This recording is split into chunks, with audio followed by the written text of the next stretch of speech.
fighter you think is cut from your cloth? I feel like I know who you gonna say, but I mean, name maybe 2 or 3 fighters that you think, like, you know, as far as, man, I'll fight anybody. I'm not worried about the size. I'll move up. You know, if I got to step to you, I'll step It's to tough. you. I would say I mean, it's probably for sure more fighters, but ones that I can say, man, I'm putting the house on. I can only say really Terrence Crawford right now, and Errol.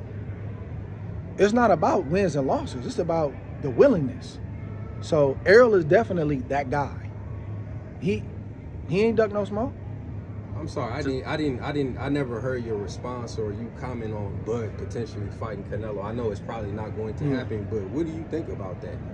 I think that's a great matchup for Bud. Do you think Canelo handles Munguia? I believe so.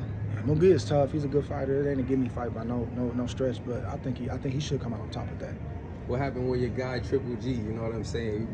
We always look at the footage and you saying, you know, he had an opportunity. Man, y'all know what happened with that, man. Why is it a good fight for Bud? Andre, he's Canelo? too big. Y'all know what happened with that, man. We haven't heard much from Triple G either. You know, I mean, is he retired? I don't know. How you think that fight? You think you would have knocked him out, stopped him? That's a fight I win, bro. You know that. Yeah, we talked about this Find before. a way to win. Why did you say that's a good fight for Terrence though, Canelo? Like that's the fight he wins when you got everyone questioning the weight. Could he take the impact of a full 68-pounder like Canelo with power? But something you got to think about, factor in. But right, a lot of times that's civilians saying that. The weight, like, that's cool. You bigger than me, okay. That don't mean you stronger. Oh, he punches hard. I punch hard too. You don't think you can get knocked out? Like, it's just that you talk about mentalities. You talking about throwback, like right. That's what that is. We bring up the older fighters. A lot of time we just name, I'm not saying you doing it, I'm saying a lot of time we name drop the older fighters just so we say, oh, I know my history. But do you understand the history behind the names? Like what these guys are willing to do. So yeah, like Errol is one of them guys. Terrence is one of them guys. Boots seems to be one of them guys. Old school teaching. His father's not a coach, he's a teacher. But he has to prove it, right? Like he's got to have the tough fights and go through it and prove it. But he seemed like he passed the eye test. But those are two, Errol and Terrence Shakur, I believe has that mentality. He's a dude, you like, hey bro, you can't, like, you want to spar the best guy in the gym all the time. You want to, like, he's got that mentality, you know?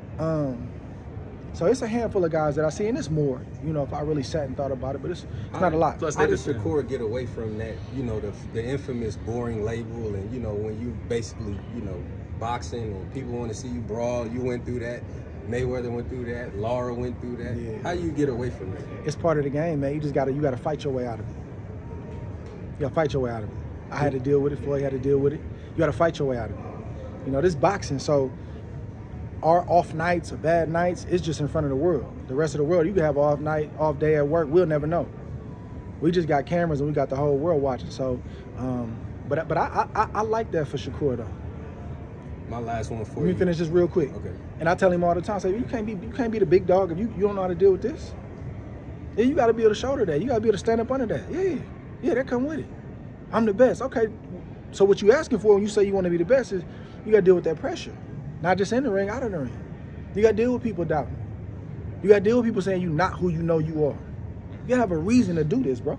So your reasons may have started out, I want to make some money, I want to be a champion. You did that already. What's your reasons now? So your reasons why you do this, it evolves over time. So it ain't just I want to prove y'all wrong, but you know that that's part of it. I gotta continue to show y'all like that I am who I say that I am. So I don't look at that what Shakur went through the last couple months as a bad thing. I look back and say, yeah, it's good for him. Keep you humble, keep you in that gym. Yeah, that stuff is good. You can't be the top dog and not shoulder pressure like that. And I think he's doing a great job of it. It's like Jay-Z made a song and he was saying that when you're the man and you enter the arena, everybody is coming for you. The bullseye is on your back. They feeling like if I can upstage you, then I'm the man. So like you said, heavy is the head that wears the crown. And everybody, you know, you have a slip up, they're gonna take a shot. You know, it's a lot of YouTubers, a lot of internet reporters, and there's some that do a great job. Some of y'all do a great job, but then there's people that's just talking the talk. But then you got to realize too that everybody don't like you, which is fine.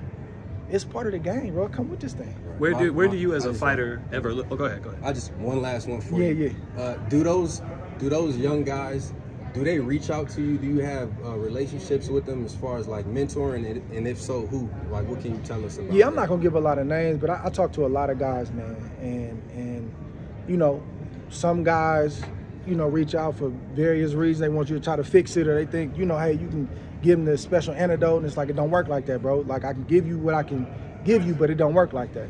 And then you got some guys that are really like, man, hey, can you be a resource for me, man? Can I call you when I need you?